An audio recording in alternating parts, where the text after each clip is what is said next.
I started climbing when I was, I think, 7 years old. Very quickly, I loved the sport. I did everything possible to do some climbing every day. Okay.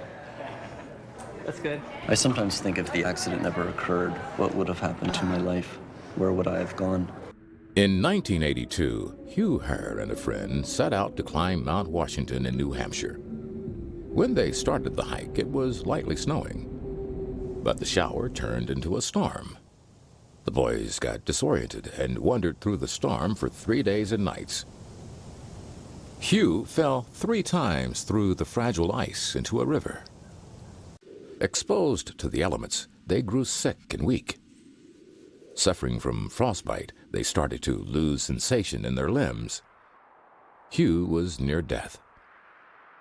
Eventually, a woman out snowshoeing came across a set of footprints. Within hours, Jeff and Hugh were rescued and taken to safety. Doctors tried to salvage what they could of Hugh's legs, but in the end, he lost both his legs below the knee to gangrene. It took many intricate surgeries before he could even walk again, but Hugh still wanted to climb. It occurred to me that the legs that were given to me were designed for the horizontal world, for walking. And what I needed to do is to redesign the legs for the vertical world. So I set out on this mission. I decided that I didn't need a heel for climbing, so I cut off the heel. I decided that the optimal climbing foot should be very short, should be like a baby's foot in length. Hugh constructed a number of prosthetic legs. Instead of compromising his ability to climb, Hugh's new legs were in some ways more versatile than before. I began actually ascending rock faces that I could not have ascended before the accident with biological legs. Some of my colleagues in the climbing world accused me of cheating, which was music to my ears, because to me that meant that they fully accepted my physical difference. Hugh discovered a new passion. He earned his PhD in biophysics and now designs advanced prosthetics at the Massachusetts Institute of Technology. He's now working on getting muscle tissue to survive outside the body, perhaps to power an artificial limb.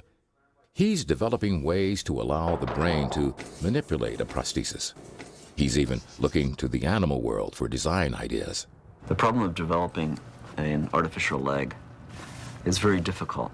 So we came up with the idea of, well, let's look to nature.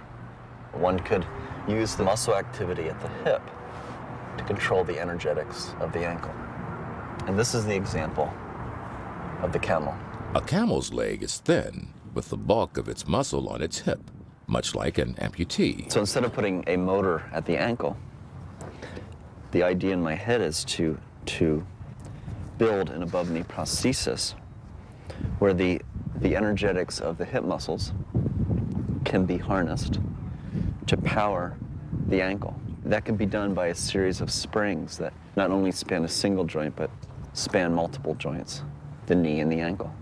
Hugh's camel leg takes its first steps across a computer screen.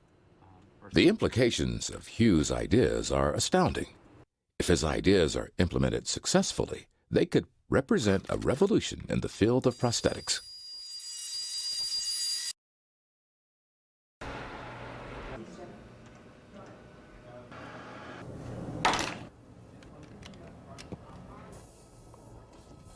It works.